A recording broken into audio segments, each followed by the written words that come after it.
Hello, good day to you. It's Talkin really, and the story, which is a chronicle, and it's about the unfair bedroom tax.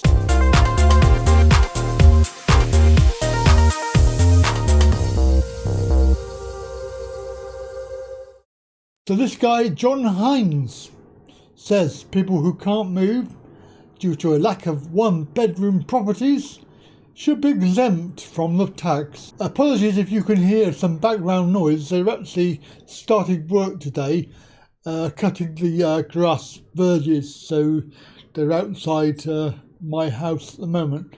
However, back to the story. So the story is this man who cannot find a smaller house calls on the DWP to change the unfair bedroom tax.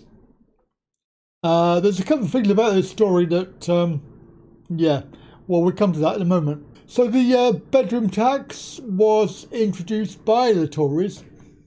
It was actually called the under-occupancy charge, and it was introduced in 2013. And basically, it cuts your housing benefit for anybody who's occupying a house with more bedrooms than they need. And stressing that the point there is more bedrooms than they need. So if there was a disabled person, they could apply for a special permit to exempt them. But this has only recently come in. In the beginning, if you had 2 bedrooms and there was one person, you got charged this money. And this applies to me as well, because I'm in a 2-bedroom bungalow, which is adapted. It's got ramps and grab rails and things like this, and it's actually in an elderly over 50s complex. So it's specifically for people who originally were elderly or disabled over 50. So they're all the same around this area with the ramps and things, and adapted. Now, if I was going to move to a 1-bedroom property, I don't know of any in the local area. I don't know any that are adapted in the same way, because that's the way it is basically. So I could never move, and I could never move, and I would never move, because I'm quite happy where I am. It's very lovely here. It's got a garden. It's accessible, and I can bring my scooter up the back passage, or Mrs. And I can park my scooter in the kitchen or in the lounge, where I can charge the battery. The front has grab rails, and it's quite near to my car, where I have a disabled bay.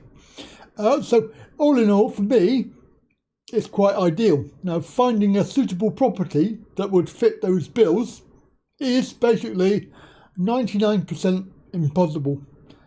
I therefore have to put up paying this tax, which is unfair and unjust.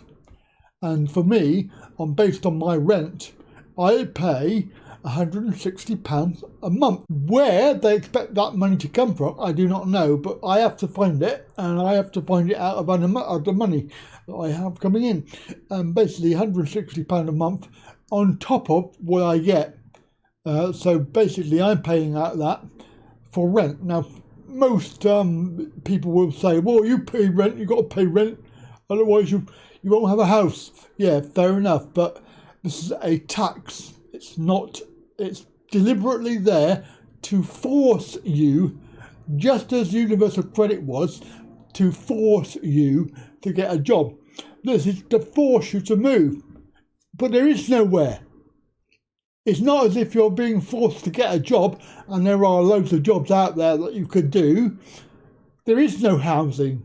The housing is not here. This guy, John, is obviously saying that he thinks it should be scrapped. It's unfair because he has paid more than $5,000 from his benefits as he lives in a 3-bedroom property. I mean, how the hell did he get a 3-bedroom property for starters? I mean, I don't know anybody with a single person with a 3-bedroom property. And he's paying, get this, he's paying £57 a month. I mean, God, he should think himself lucky that he's got a 3-bedroom house and he's only paying 57. I've got a 2-bedroom and I'm paying 160.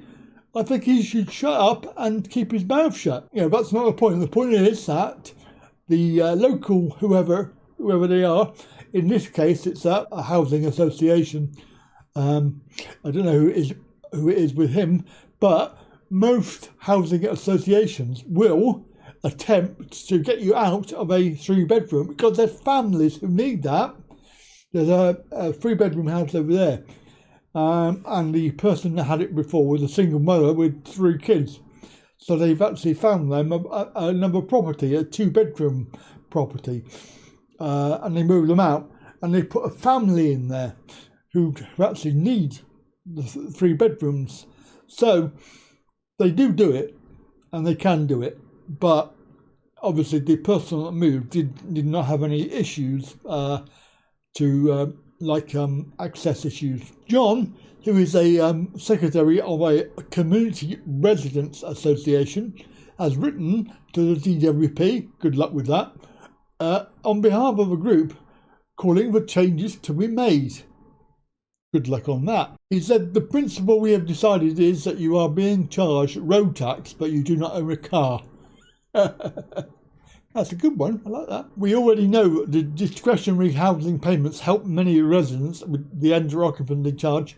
However, if there are no suitable properties for residents to move to, then it should not have to apply the DHP and should be exempt. Another resident has informed us that in order to be awarded a DHP, you have to be put into a group and also prove hardship by being charged a tax. Well, I'm suffering hardship because I have to find it from elsewhere.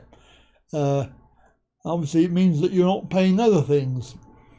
He's made the effort to become debt-free and therefore will have to pay the tax after his current DHP expires, even though he cannot move. John has curvature of the spine and is facing a life in wheelchair, who spent 22 months in a battle with the DWP after being awarded 0 points in PIP assessment. The DWP stopped his benefits, forcing him to appeal the decision, which was overturned by appeal judges. So there you go.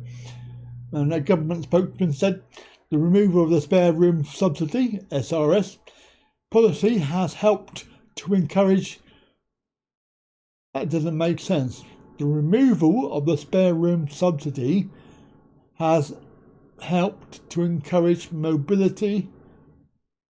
I think they mean the implementation of the spare room subsidy has encouraged mobility with the social rented sector, strengthen work incentives and make better use of available social housing.